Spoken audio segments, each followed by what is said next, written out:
podcast. Le très honorable Jean Bardin présente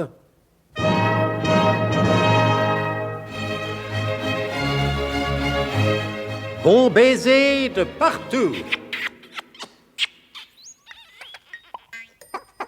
Une émission secrète de...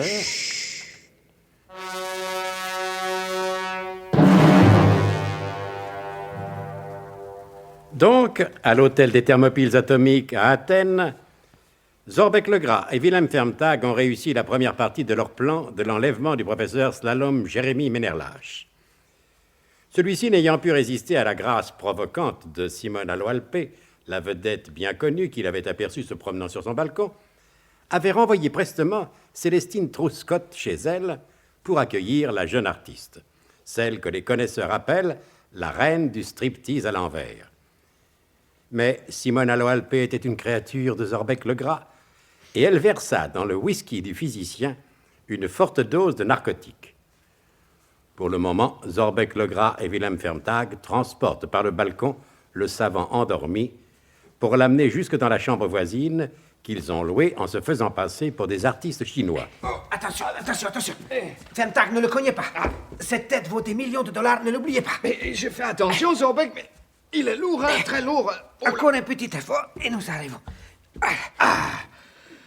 Il est temps, je n'en peux plus, moi. Voilà, nous sommes arrivés, posez-le par terre. Voilà. Je vais ouvrir la malle pour que nous l'installions aussi confortablement que possible. D'accord. Mais ensuite, qu'allons-nous faire de cette malle? Vous êtes stupide, Fermtag, et vous me fatiguez avec vos questions. Une fois la malle refermée, ce ne sera plus qu'une malle comme les autres malles. Et nous pourrons l'expédier où bon nous semblera. Voilà, Là, je vous attends, là. Oui, attendez-moi. Oui. C'est-à-dire Oh. Expliquez-moi. Moi, je vais vous expliquer. Clairement, n'est-ce Oui, pas? C'est-à-dire que je n'ai pas l'intention de vous le révéler pour l'instant. Ah, bon, tant pis. L'important était qu'il entre dans cette malle que tous les employés de l'hôtel nous ont vu apporter avec nous. Et nous, nous allons quitter l'hôtel ou à cause de votre imprudence. Nous ne pouvons guère rester plus longtemps. N'oubliez pas que lorsque le colonel de Gerlas vous a demandé « Et vous aussi, monsieur, vous êtes chinois ?» vous avez eu la stupidité de répondre « Jawohl, ich auch !» Ça, vous avez dit... Fichez-moi la paix ou je frappe maintenant. Le colonel de Gerlas n'a pas immédiatement réagi. Il pensait sans doute à mademoiselle Truscott. Mais ouais, soyez certain que dès maintenant, il va se mettre à la recherche du drôle de chinois que vous faites.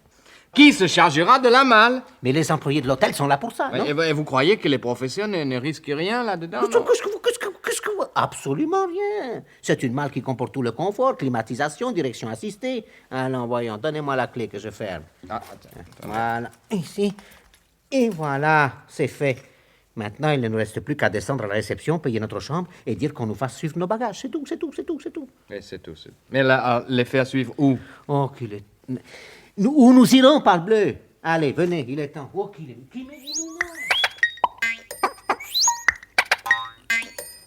Et toujours déguisé en artiste de la troupe populaire du Grand Cirque de Pékin, c'est-à-dire revêtu d'un bleu de chauffe, Zorbeck-Legras et Wilhelm Fermtag descendirent dans le hall de l'hôtel. Dès qu'il les vit, le colonel de Gerlas donna ses instructions au révérend père Podmurge. Voici nos Chinois. Alors allez bavarder avec eux. Occupez-les et je vais aller avec l'adjudant dentifrice visiter leur chambre.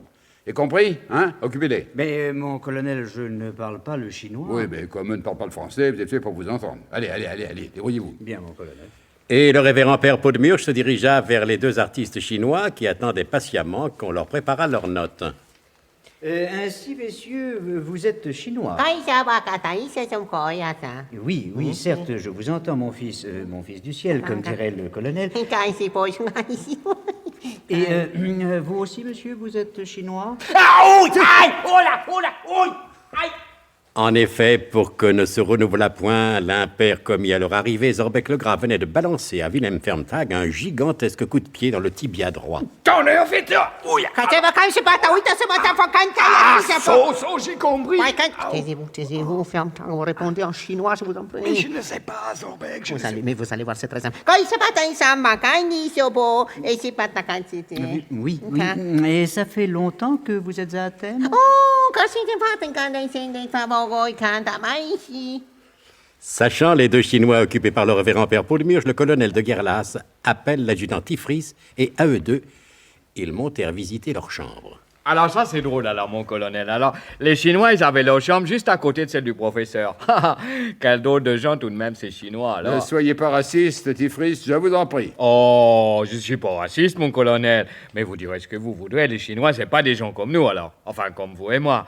Non, je vais pas dire que ce sont des animaux, mais c'est peut-être pas des êtres humains. Ah non, ça alors, moi je suis pas raciste, mon colonel. Chez nous, à la Guadeloupe, personne n'est raciste. On aime bien tout le monde, sauf les Chinois, bien entendu. Et les Blancs, qu'on n'apprécie pas tellement parce qu'ils sont prétentieux. Mais alors ça, je suis pas raciste, alors. Ah non, oh non, alors. Et on voit bien que c'est parce que je suis de la Guadeloupe que vous dites ça, mon colonel. Voilà, Tifris, je vous en prie, taisez-vous, vous me fatiguez. Bien, mon colonel, je me tais. D'oreiller. Bon, alors entrons.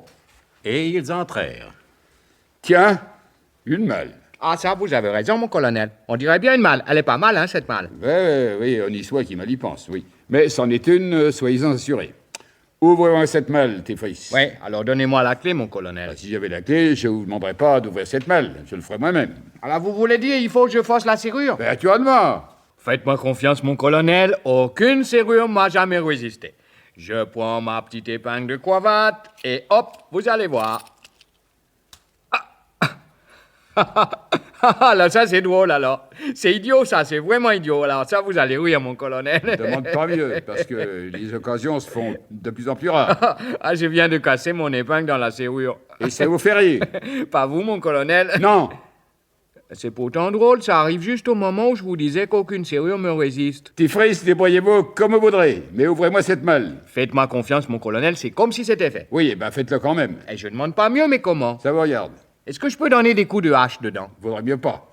Je voudrais l'ouvrir sans que les propriétaires s'en aperçoivent. Ah bah alors ça tombe bien, alors, parce que j'ai pas de hache. Ouais. Bon, alors comment allez-vous vous y prendre? Alors maintenant, je suis obligé de m'y prendre à deux fois.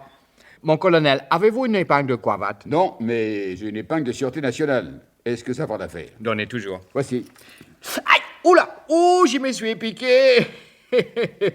C'est que je peux être maladroit tout de même.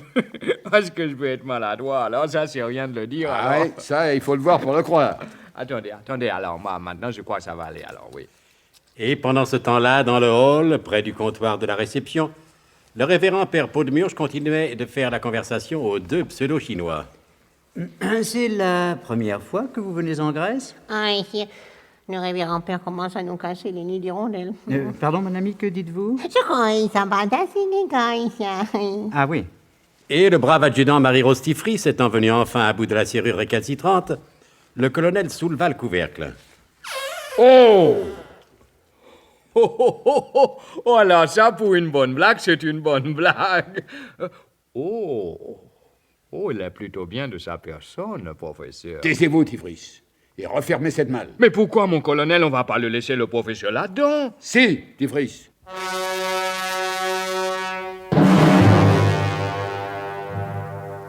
Aveuglé par la jalousie, le colonel de Guerlas a-t-il perdu tout sentiment de l'honneur et du devoir?